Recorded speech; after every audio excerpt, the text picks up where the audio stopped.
What's up, everybody, and welcome back to another video on the West Ham Way YouTube channel. Today we're talking about the 3-2 victory for West Ham over Nottingham Forest. Just a few days ago on Sunday, I wasn't able to record on Monday, so we're going to be talking about it today. Overall, I think the game was pretty meh, to be honest with you.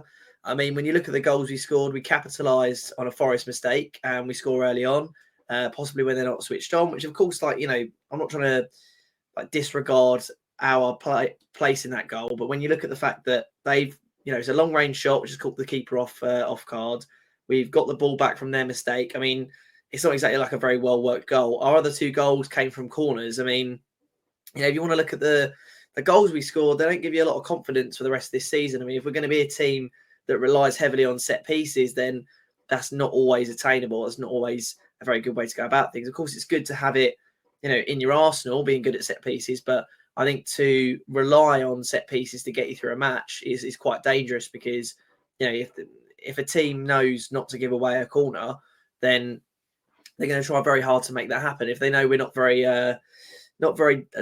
difficult to deal with from an open play, then, again, we're not going to be much of a threat to them. So when you look at the Forest goals, I think the second goal for them was very well worked and very nicely worked with Aina, who actually is a player we were interested in signing, I think, just last season. He cuts it into Alanga, and Alanga slots it bottom corner.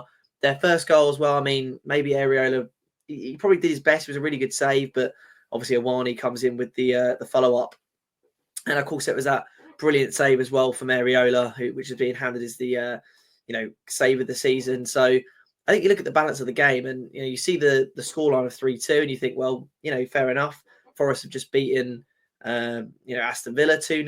They're on a decent run of form. They're doing quite well. We're not on the best run of form, so to be able to pick ourselves up and get that 3-2 victory is very good. But then on the face of it, you look at the goals we scored, you look at the football we played.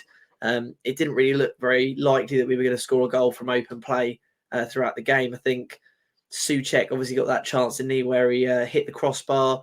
He's got to do a bit better there. I just think we lacked a little bit of that spark. I mean, from a neutral's point of view, very good game. And I think, I was actually quite happy after the game watching, us score those goals and obviously come back. But I think all in all, when you look at the actual, highlights of the game and you look at it a couple of days after, it's not the most romantic performance ever. It's not going to be the performance I think ignites our season back. It was very important to get the win, of course, but there are still loads of question marks over David Moyes and his future at the club and whether his style of football is actually survivable at West Ham at the moment. And, it is quite difficult to be honest. I think a lot of people as well, they were having a go at Mohamed Kudus, saying it wasn't his best game. I think that's very harsh, to be honest. I think he played very well. Maybe didn't get the goals and assists that he's got in the previous games, but I think he picked up the ball very nicely and he did quite well. The thing as well that worries me is I look at that game and there was like two chances, I think, when we broke away. And it was about 4-on-2 at one point, maybe even 3-on-2, 3-on-1. And we failed to score on both occasions. How can we be so poor from the counter-attack? We're meant to be a counter-attacking team. It just doesn't make any sense to me how we can be so absolutely poor from the counter-attack, especially when you've got those situations where it's not like we had players we didn't want forward. We had players like Paqueta, Bowen, Kudus, and we just couldn't get that final pass right. And it's not exactly like the Forest players were defending brilliantly. It was just not a very well worked opportunity from us. And it does, that idea of you're not killing a game off when you've got those chances. I mean, that's what all the top teams do. I can imagine if Villa had those scenarios in their arsenal, then I think they would have scored 100%. You look at teams like Brighton as well. These counter-attacking teams. They would all be scoring from this scenario. So how we're not is very alarming. And of course, if we didn't take those chances, we may well have ended up losing on 2 points if it was a better side that we were playing against.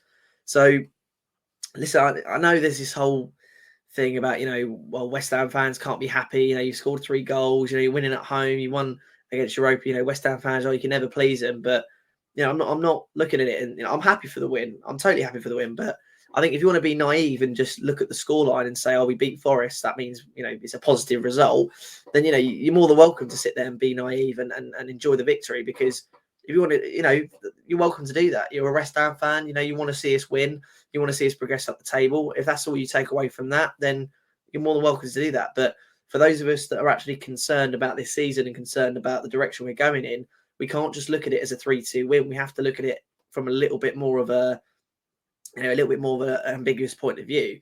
And for me, if I'm a neutral watching that game, I'm not thinking, "Core West Ham are coming. They're coming for us. They're coming for top 8. They're coming for top 9." Which is, kind of our aim this season. Between probably 6th and 8th is where we want to be finishing, in and around those European spots, at least having a go at them. But it's not looking very likely at the moment, the football we're playing. Of course, I think our next game is going to be quite a tough one. Just want to double check. I think we've got Burnley next, is it? Just want to double check that. Well, to be fair, it's the break now, isn't it, for the international football? But yeah, we got Burnley next. Which, listen, I know you might think that seems like an easy game, but away at Turf Moor, they haven't won many games this season. I've seen them on the counter attack, and they look very, very dangerous, and they're certainly a side that can contest us. But again, we've got an okay run, with Burnley coming in, and I do think it'll be a tough game. I think these are the games this season where, it's going to be a little bit banana skin for us.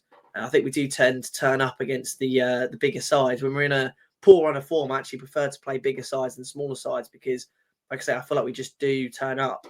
But in terms of man of the match for the Nottingham Forest game, probably going to give it to Jarrod Bowen. I think Souček scored his goal, but he still looked poor on the ball. Lucas Paqueta made a lot of things happen, but at times I didn't think he played his best. The defense was okay. I mean, to be fair, actually, I'll probably have to give it to Areola, and I probably will, because I think his saves kept us in the game, and I thought his save was brilliant against Awani, and he's really cemented himself, I think, as the first team keeper. But yeah, overall, I mean, 3 points is 3 points. You got to be happy with 3 points, but I do think the manner of the result is a little bit concerning, and I don't want to see us become this team that is just so reliant on set pieces. But we've got Burnley next. We've got some time, of course, to recuperate, and I think 2 weeks to recuperate for this Burnley game. So hopefully we come back with a fresh squad, fresh ideas, and the next result I think will be a little bit more telling.